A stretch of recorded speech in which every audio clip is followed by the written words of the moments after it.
नमस्कार, good morning everyone. आज का हमारा नया टॉपिक नेहरू रिपोर्ट। इसके बारे में हम पढ़ने का प्रयास करेंगे कि इस रिपोर्ट के माध्यम से आखिर पंडित मोतीलाल नेहरू ने किन किन बातों को अपनी रिपोर्ट में रखने का प्रयास किया गया था।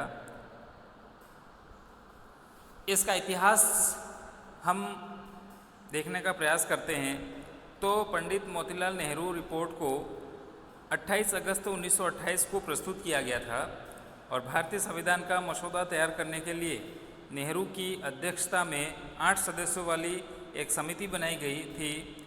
इस समिति में आपसी विचार विमर्श करके स्वतंत्र भारत के संविधान के लिए जो प्रारूप प्रस्तुत किया गया था उसे ही नेहरू रिपोर्ट के नाम से इतिहास में जाना जाता है। हम कह सकते हैं कि भारतीय संविधान के लिए जो प्रारूप मतलब तैयार करने की जो एक प्रक्रिया थी उसी को इस नेहरू रिपोर्ट के माध्यम से प्रस्तुत करने का कार्य किया गया था। इसकी आवश्यकता क्यों हुई?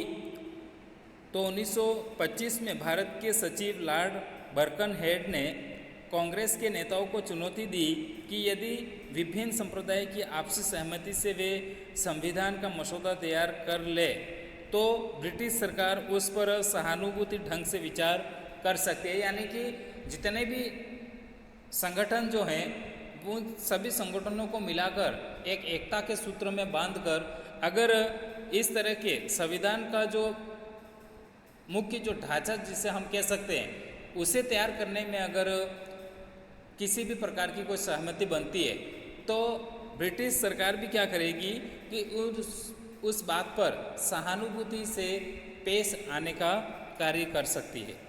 इसके बाद नेहरू रिपोर्ट बनाने के लिए प्रयास शुरू हो गए। ऐसा सुझाव रखा गया कि आप आपस में मिलकर एक रिपोर्ट प्रस्तुत कीजिए जिसमें क्या हो, सबकी सहमति हो। तो जब ये बात आई तब से ये प्रयास शुरू हो गए। 12 फरवरी 1928 ईस्वी में दिल्ली में एक सर्वदलीय सम्मेलन का आयोजन किया गया।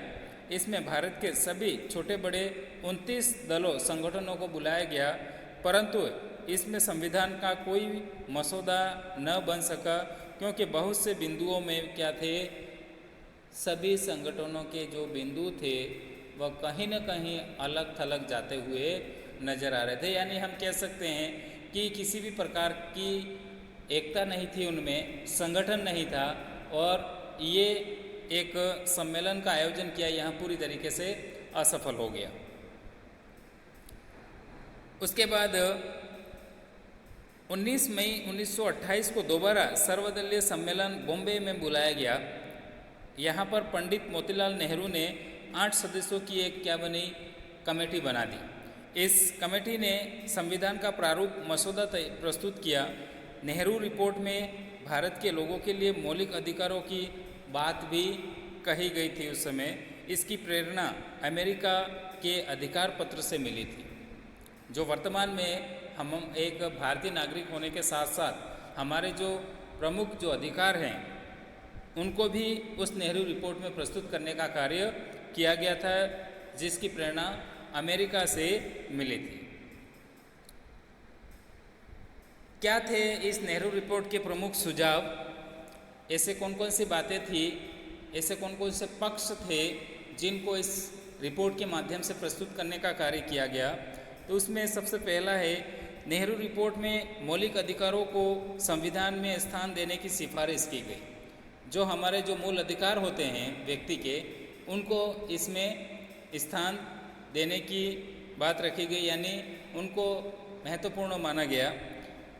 सेकेंड, सिंध प्रांत को मुंबई से अलग एक पृथक प्रांत बनाने का सुझाव दिया गया। ये भी एक पक्ष था इसका रिपोर्ट का। थर्ड है, देश के प्रांतों को केंद्र की भांति उत्तरदायी शासन की स्थापना करने का सुझाव दिया गया था। केंद्र और प्रांत से रिलेटेड भी इसमें सुझाव रखे गए। भारत को औपनिवेशिक स्वतंत्रता दी जाए, भारत का स्थान ब्रिटिश शासन के अंतर्गत अन्य उपनिवेश के समान हो, ये भी सुझाव रखा गया था उसमें। फिर पांचवा, भारत की केंद्रीय व्यवस्थापिका दोनों सदनों वाले लोकसभा और राज्यसभा, जिसे निम्न सदन और उच्च सदन के नाम से जानते हैं। लोकसभा को निम्न सदन कहा जाता है और राज्यसभा को उच्च सदन कहा जाता है। तो ये दोनों सदनों वाली व्यवस्थापिका हो। निम्न सदन का निर्वाचन वयस्क मताधिकार के आधार पर प्रत्यक्ष रीति से और उच्च सदन का निर्वाचन वयस्क मताधिकार के आधार पर परोक्ष रीति से किया जाए। यानी हम कह सकते हैं कि वर्तमान में जो लोकसभा और राज्यसभा का जिस प्रकार से गठन किया गया है और उसका किस प्रकार से वर्तमान में जो संचालन होता है, उसकी मांग उस समय नेहरू जी ने अपनी रिपोर्ट में प्रस्तुत की थी।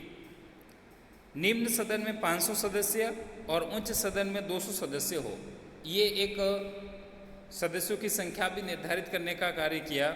निम्न सदन का कार्यकाल 5 वर्ष और उच्च सदन का कार्यकाल 7 वर्ष।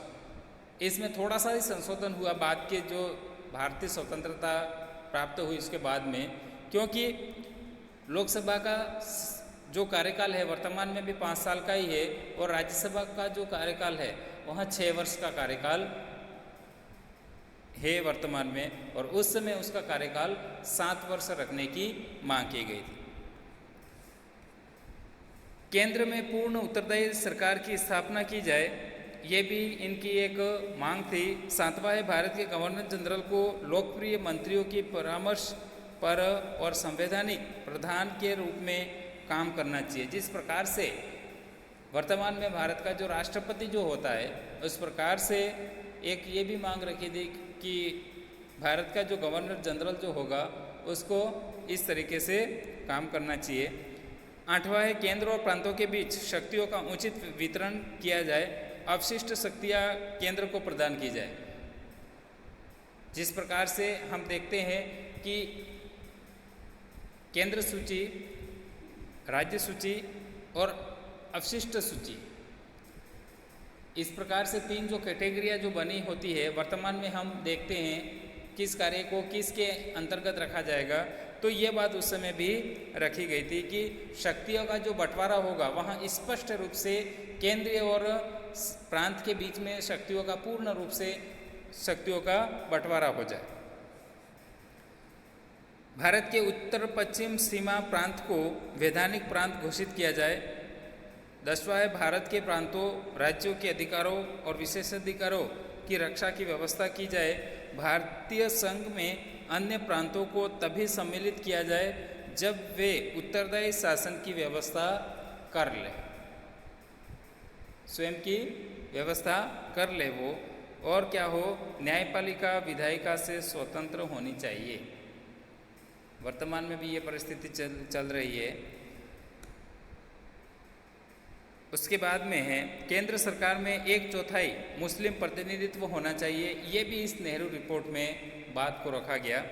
और लास्ट जो हमारा पॉइंट है 13वां, बंगाल और पंजाब प्रांत में जनसंख्या समुदाय के लिए किसी सीट का आरक्षण ना हो, लेकिन जिन राज्यों में मुस्लिम जनसंख्या कुल जनसंख्या के 10% से कम है, वहाँ पर मुस्लिमों के लिए सीटों का आरक्षण किया जा सकता है। इस प्रकार से इनमें बातों को रखा गया।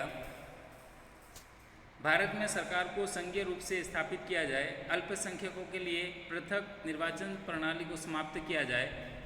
अलग से इनका किसी भी प्रकार की निर्वाचन प्रणाली नहीं होगी, क्योंकि इससे सांप्रदायिक भावनाएं पैदा होती है, जो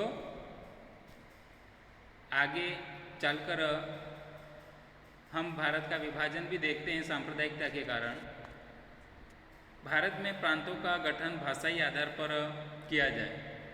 जिस प्रांत में जिस भाषा का सबसे अधिक जो बोलबाला रहे, उस भाषा के आधार पर ही उस प्रांत का गठन किया जाए। मुसलमानों को धार्मिक और सांस्कृतिक रूप से संरक्षण दिया जाए। धर्मनिरपेक्ष देश की स्थापना की जाए। राजनीति धर्म से क्या रहे, अलग रहे, उसको धर्म से राजनीति को अलग रखना चाहिए। भारत में उच्चतम न्यायालय, लोक सेवा आयोग और एक प्रतिरक्षा समिति की स्थापना की जाए, इस बात को भी इस नेहरू रिपोर्ट में रखा गया।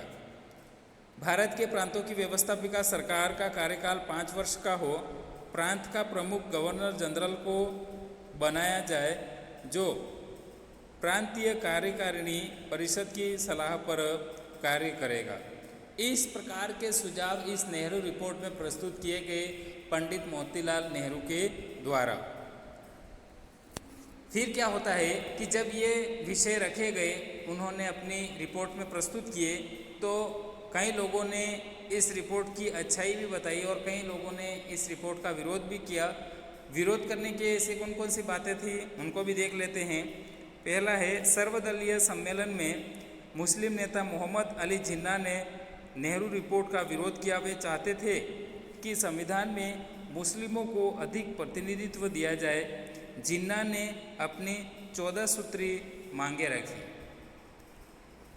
तो हम कह सकते हैं कि मोहम्मद अली जिन्ना ने इस नेहरू रिपोर्ट का पूर्ण रूप से विरोध किया। आगा खान ने इस रिपोर्ट का विरोध किया। वे चाहते थे कि देश के हर प्रांत को आज़ादी दी जाए, संपूर्ण देश को क्या हो, आज़ादी मिल जाए।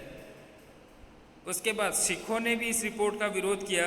उनका कहना था कि पंजाब में सिखों को विशेष प्रतिनिधित्व दिया जाए, उनको एक अलग राज्य का दर्जा दिया जाए। चौथा, राष्ट्रवादी मुसलमानों का एक दल जिसमें डॉक्टर अंसारी अली इमाम थे, वे नेहरू रिपोर्ट को स्वीकार करने के पक्ष में थे। तो इस प्रकार से लोगों की राय रिपोर्ट प्रस्तुत होने के बाद में आती है। भारतीय राष्ट्रीय कांग्रेस में भी नेहरू रिपोर्ट को लेकर मतभेद था।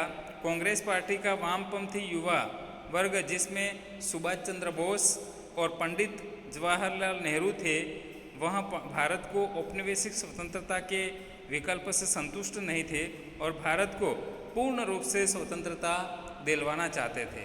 तो इस प्रकार से भारतीय राष्ट्रीय कांग्रेस में भी इस बात को लेके, इस रिपोर्ट को लेके कुछ न कुछ तो मतभेद था। इस नेहरू रिपोर्ट के कुछ प्रमुख दोष भी थे, जिनको भी हम देखने का प्रयास करते हैं।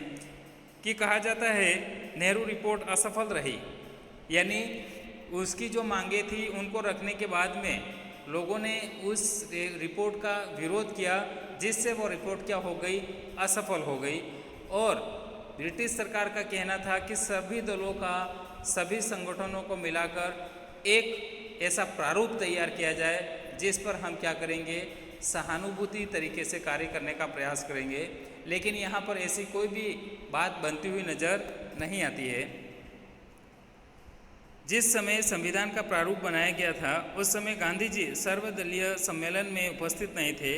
उन्होंने अपने विचार प्रकट नहीं किए थे। इसके साथ ही नेहरू रिपोर्ट में कई दोष थे। रिपोर्ट में भारत के नागरिकों के मूल अधिकारों में राजा और जमींदारों के असीम भूमि अधिकार को सुरक्षित रखा गया था, जो कि नए भारत के लिए सही नहीं था। एक तो सबसे बड़ा दोष ये कहा जाता है। इस कारण देश के नेताओं और आम जनता ने इस रिपोर्ट को अमान्य घोषित कर दिया था।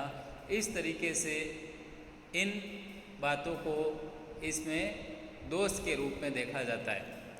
इस प्रकार से हमने देखा कि कैसे इस नेहरू रिपोर्ट का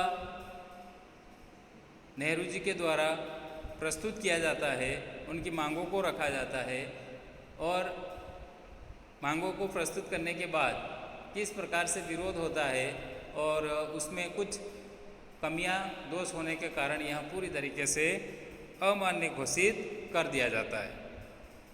आज के लिए इतना ही। कल फिर मिलेंगे एक नए अध्याय के साथ में। तब तक के लिए धन्यवाद।